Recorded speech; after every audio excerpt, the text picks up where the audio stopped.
Dear students, Ratna கல்வி நிலையத்தின் சார்பில் உங்கள் யாவரையும் வாழ்த்துகிறேன்.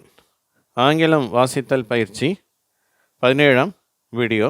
இது மிகவும் முக்கியமான வீடியோ. இதில் சில வார்த்தைகளை உங்களுக்கு வாசித்து காட்ட போகிறேன். அது ரொம்ப சிம்பிளாக இருக்கும். அது பின்னால் உங்களுக்கு ரொம்ப யூஸ்ஃபுல்லாக இருக்கும். இங்கிலீஷ் வாசிக்கிறதே கொஞ்சம் ஈஸியாகிடும். அது மாத்திரம் இல்லை, சில பேர் நினைக்கிறீங்க நாங்கள் ஸ்லோவாக தான் கற்றுக்குறோம், ஸ்லோவாக தான் எழுதுகிறோம், இப்படி படிப்பு எங்களுக்கு ரொம்ப ஸ்லோவாக இருக்கே அப்படின்னு நினைக்கிறீங்க, பின்தங்கி இருக்கிறோமேன்னு நினைக்கிறீங்க. உங்களுக்கு ஆறுதல் சொல்லக்கூடியது, நீங்கள் சீக்கிரமாக வெற்றி பெறக்கூடிய ஒரு வழியை நான் இன்றைக்கு உங்களுக்கு இந்த வீடியோவில் நடுவிலோ அல்லது கடைசியிலோ நான் சொல்ல போகிறேன். அதனால் நீங்கள் தொடர்ந்து பாருங்கள். இப்பொழுது இந்த வார்த்தைகளை பார்ப்போம். முதலாவது இந்த கட்டம். இந்த கட்டத்தில் 1ன்ற நம்பருக்கு கீழே சில வார்த்தைகள், 2ன்ற நம்பருக்கு கீழே சில வார்த்தைகள். ஏன்னா இதனுடைய உச்சரிப்பு வேறு, இதனுடைய உச்சரிப்பு வேறு. இங்கே நான் வாசிக்கிறேன், தெரியும், நீங்களும் சொல்லுங்கள். Bun, burn, fun, phone, ton, turn. சரியா? அப்போ இந்த மாதிரி யூஆர்என் வந்ததுன்னா அப்படிங்கிற மாதிரி வருது. இது வந்து அப்படிங்கிற சவுண்டு. நம்ம தமிழில் கொஞ்சம் நிதானமாக ஆன்னு சொல்கிறோம், அதுக்கு ஒரு மாத்திரை அப்படிங்கிறாங்க. அந்த கால அளவை விட கொஞ்சம் குறைவான நேரத்தில் அப்படின்னு வேகமாக சொல்கிறோம் இந்த சவுண்டு. சரியா? அதே சவுண்டில் இந்த நம்பர் 1 சவுண்ட்லேயே தான் இந்த வார்த்தைகள் இருக்கும். எல்லாமே அப்படி தான் இருக்கும். நான் சொல்ல நீங்கள் திருப்பி சொல்லுங்கள். Up, us, bun, bus, but, cup, cut, fun, gun, hut, jug, mug, nun, one, run, sun, sum, sun. இது ரெண்டும் ஒரே உச்சரிப்பு தான். இதுவும் சன் தான், இதுவும் சன் தான். ஸ்பெல்லிங் தான் மாறுது. ஒன், பல்ப், கம், டஸ், டன்,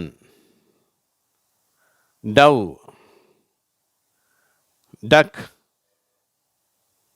டல், டஸ்ட், லவ். அடுத்து இந்த பக்கம் இதில் உள்ள வார்த்தைகளை வாசிக்கிறேன். லக், மங்க், மஸ்க், நன், ஒன்ஸ், அவன். சரியா? இது அவன்னு சொல்ல தேவையில்லை, அவன். இதை தப்பாக ஓவன்றாங்க, இந்த அடுப்பை ஓவன்றாங்க, அது அவன் அப்படின்னு சொல்லணும். Rush, sum, suck, tusk, cover, dozen, floor. இது ஒன்று மட்டும் கொஞ்சம் உச்சரிப்பு மாறி இருக்கு. இது இந்த பக்கத்தில் வந்துருச்சு. ஆனால் இதனுடைய உச்சரிப்பை நான் இப்போ சொல்லிடுறேன். இது இந்த பக்கத்துக்குரியது இல்லை, இருந்தாலும் இருக்குது. இது வந்து ஃப்ளோர் அப்படின்னு வாசிக்கணும். அடுத்தது front, glove, honey,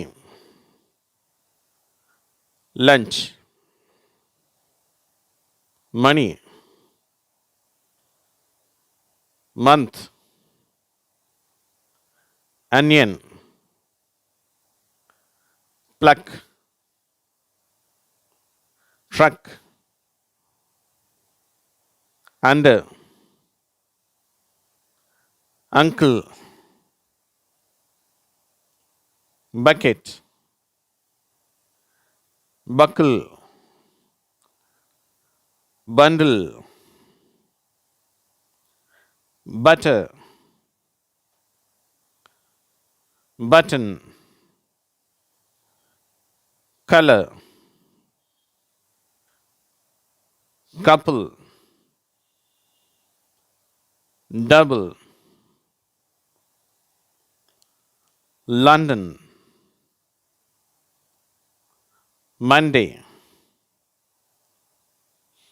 Monkey. Mother.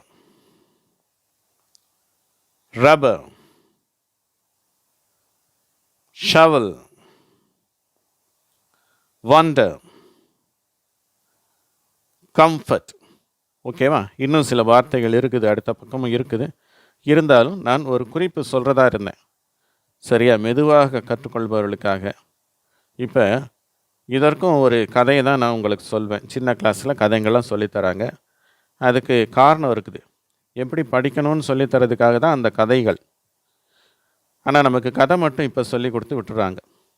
உங்களுக்கு முயலும் ஆமையும் கதை இருக்கும் இல்லையா? 2 பேரும் ஓட்டப்பந்தயம் வச்சாங்களாம். இந்த முயல் ஃபாஸ்ட்டாக ஓடிடுச்சான். ஆமை மெதுவாக நடந்து வந்துட்டுருக்குதான். சரியா? மெதுவாக ஊர்ந்து வந்துட்டுருக்குது. அப்போ முயல் திரும்பி பார்த்தான். அது எவ்வளோ தூரத்தில் இருக்குதேன்னு சொல்லி அது தூங்கிடுச்சான். ஓகேவா? ஆனால் ஆமை மெதுவாக நடந்து தாண்டி இந்த கோட்டுக்கிட்ட வரும்போது தான் முயல் தூரத்துலேருந்து பார்க்குதான். ஐயோன்னு அடித்து பிடிச்சி ஓடி வர்றதுக்குள்ளே ஆமை அதை கடந்து அது ஜெயிச்சிருச்சு அப்படிங்கிறது தான் கதை. அது நமக்கு தெரியும். அதுபோல் தான் நம்ம மெதுவாக படிக்கிறோமே, மெதுவாக எழுதுகிறோமே, அதெல்லாம் கவலையே படாதீங்க. நீங்கள் மெதுவாகவே படிங்க. ஆனால் படிக்க சில மாதங்களுக்குள்ளே உங்களுடைய ஸ்பீடும் இன்க்ரீஸ் ஆகிடும். நடுவில் இடைவெளி விட்டுறாதீங்க. 2 மாதம் 3 மாதம் அப்படியே படிக்காமல் விட்டுறாதீங்க. இந்த முயல் தூங்குச்சு இல்லையா, அந்த மாதிரி பண்ணிடாதீங்க. அடுத்தது கூடுமானால் உங்களுக்கு கிடச்சிதுன்னா ஒரு டிக்ஷனரி வாங்கி வச்சுக்கோங்க. English Tamil dictionary. உங்களுக்கு பயிற்சியாகவே அதை செய்யுங்க. இங்கிலீஷ்க்கு பக்கத்தில் தமிழ் கொடுத்துருப்பாங்க. அதில் ஏபிசிடி வரிசைப்படி உங்களுக்கு வார்த்தைகளை வரிசைப்படுத்தி கொடுத்துருப்பாங்க. இந்த வார்த்தைகளை நீங்கள் நோட்டு புத்தகத்தில் எழுதிக்கிட்டு அதனுடைய அர்த்தங்களை நீங்கள் பக்கத்தில் பார்த்து எழுதுங்க. சரியா? அதை படிங்க. ஒரு நாளைக்கும் ஒரு 10-15 வார்த்தைகளை படித்து மனப்பாடம் பண்ணுங்க.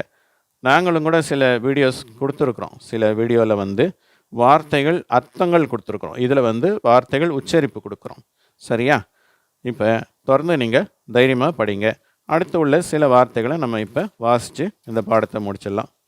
இப்போ பாருங்கள், இங்கே கொஞ்சம் பெரிய வார்த்தைகள் நான் வாசிக்கிறேன், நீங்கள் திருப்பி வாசிங்க. பார்க்குறதுக்கு தான் பெருசாக இருக்குது, ஆனால் ஒன்றுமே இல்லை, ஈஸி தான். Company, compass. சரியா? சில பேர் இதை காம்பஸ்ன்றாங்க. நம்ம ஜாமெட்ரி பாக்ஸில் இருக்கு இல்லையா, அது கம்பஸ் அப்படின்னு தான் சொல்லணும். திசை காட்டும் கருவி, அதுவும் கம்பஸ் தான். அடுத்தது இது connect, country, flutter, nothing, stomach, thunder, discover. இதில் discover அந்த a sound. function, thorough. சரியா? இது எப்படி படிக்கணும்? thorough. structure, wonderful. சரியா? இது wonderful இல்லை, இது wonderful. இந்த பாடம் உங்களுக்கு வார்த்தைகள் இவ்வளோ தான். கொஞ்சம் வார்த்தைகளை வேகமாக வாசித்த மாதிரி இருக்குது அப்படின்னு நீங்கள் நினைப்பீங்க. அதுக்காக கவலைப்படாதீங்க. மீண்டுமாக இந்த வீடியோவை போட்டு கேட்டு பாருங்கள். அந்த உச்சரிப்பு நல்லா மனசில் பதிஞ்சிரும். நீங்களும் அது மாதிரி உச்சரிங்க. ஏன்னா ஸ்லோவாக நான் உச்சரித்தேன்னா உச்சரிப்பே கொஞ்சம் மாறிடும். அந்த சரியான அளவுலையாவது ஓரளவுக்காவது ஸ்பீடில் வாசிக்கணும். உங்களுடைய திறமையும் இப்போ கூடி இருக்கும் இல்லையா, எத்தனை வீடியோ பார்த்துருக்கீங்க, அதனால் இதை நீங்கள் புரிஞ்சுக்குவீங்க. இந்த வீடியோ உங்களுக்கு பயனுள்ளதாக இருக்கும் என்று நம்புகிறேன். இதை பார்த்தவங்கள் அனைவருக்கும், அதுவும் கடைசி வரைக்கும் பார்த்தவங்கள் அனைவருக்கும் நன்றி. நண்பர்களுக்கு ஷேர் செய்தவர்களுக்கு மிகவும் நன்றி.